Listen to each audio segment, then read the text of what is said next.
Assalamualaikum warahmatullahi wabarakatuh.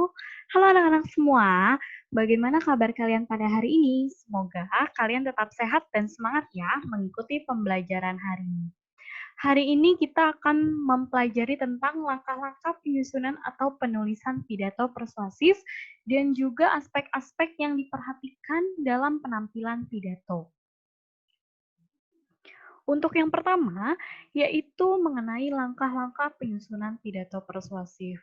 Jadi, ketika kalian akan menuliskan pidato persuasif, kalian tidak serta-merta langsung menuliskannya begitu saja. Tetapi, kalian harus perhatikan langkah-langkah berikut. Tujuannya itu apa? Agar memudahkan kalian ketika kalian menulis. Untuk langkah yang pertama, yaitu kalian tentukan tema atau pokok pidato. Jadi, kalian harus tahu terlebih dahulu tema apa yang mau kalian bahas nanti di pidato persuasif kalian. Barulah setelah kalian tahu tema kalian itu apa, kalian mencatat pokok-pokok pidato yang akan disampaikan. Kalian sudah tahu nih temanya misalkan tentang penggunaan masker di era new normal. Berarti kalian harus catat nih pokok-pokok dari penggunaan masker itu sendiri itu seperti apa. Itu lalu kalau bisa kalian sertakan bukti-bukti atau fakta-fakta untuk mendukung gagasan atau argumen kalian ketika kalian menyampaikan pidato seperti itu. Nah, setelah kalian catat pokok-pokok pidato tersebut, kalian tentukan tujuan pidato dari kalian. Nah, karena ini adalah pidato persuasif, berarti sudah pasti tujuannya itu adalah mengajak pembaca atau pendengar gitu untuk memiliki pemikiran yang sama dengan tema dari pidato kalian nih gitu. Tetapi sifatnya itu tidak memaksa. Jadi kalian tidak boleh memaksakan agar pendengar ini ikut dan sama dengan kalian seperti itu. Jadi jika ada pendengar yang tidak mau mengikuti isi dari pidato kalian, tidak apa-apa seperti itu karena kan sifatnya itu sendiri tidak memaksa. Nah, setelah kalian tentukan tujuan pidato, kalian harus menyusun kerangka pidatonya. Jadi kalian tentukan nih, bagian pembukanya itu seperti apa, lalu bagian isinya, lalu bagian penutupnya.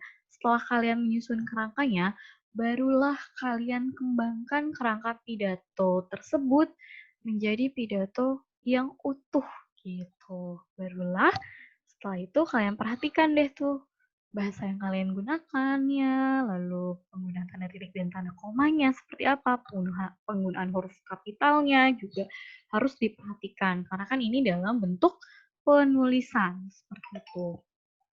Nah, selanjutnya itu setelah kalian menyusun pidato persuasif, ada hal-hal yang harus kalian perhatikan ketika kalian akan melakukan pidato. Yang pertama itu mempersiapkan materi pidato. Ini yang tadi ya, maksudnya itu materi pidato itu adalah penyusunan teksnya. Yang pertama, kalian harus mengumpulkan bahan-bahannya tuh, yang tadi pokok-pokok pikiran dari tema kalian itu apa.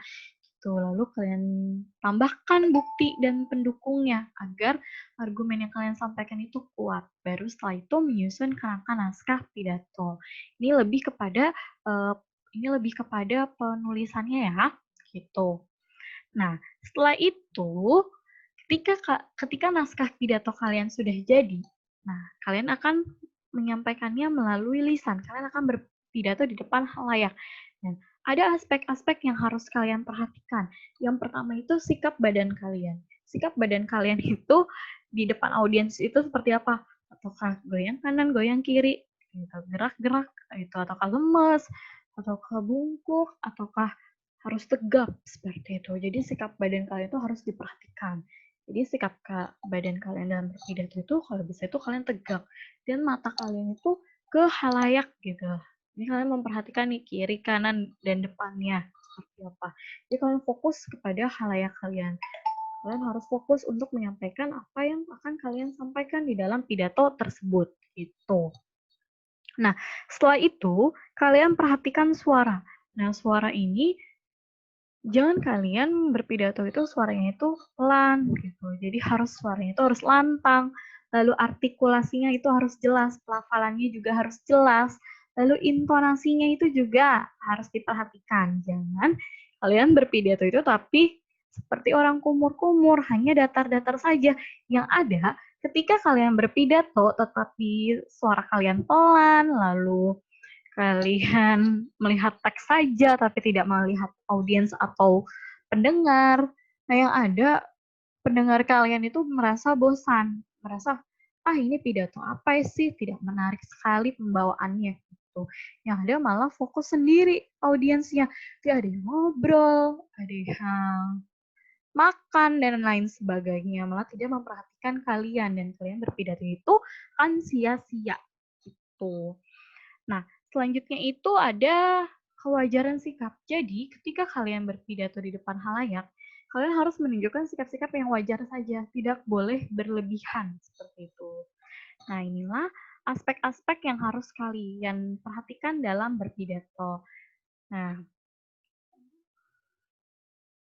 kita kan ada tugas akhir. Tugas akhirnya itu adalah menampilkan pidato atau membacakan pidato. Pidato itu boleh kalian cari sendiri atau boleh kalian tuliskan sendiri. Tapi ada beberapa anak yang memang menuliskan pidatonya sendiri. Nah, untuk yang menuliskan pidato sendiri mohon diperhatikan temanya, lalu isi pidatonya seperti apa gitu. Lalu untuk yang mencari sendiri juga diperhatikan ya isinya. Jadi jangan kalian asal ambil tapi tidak kalian baca lagi gitu. Lalu nanti penampilan pidatonya itu kan dalam bentuk video. Kalian juga harus perhatikan 3 aspek berikut. Dari sikap badan, suara, intonasi, pelafalannya, artikulasinya, dan pelajaran sikap kalian itu seperti apa. Gitu. Oke, ini adalah materi kita yang terakhir dari pidato persuasif. Nah, semoga ilmu yang saya sampaikan ini bermanfaat untuk kalian dan dapat kalian terapkan nih ketika kalian melakukan pembacaan pidato nanti.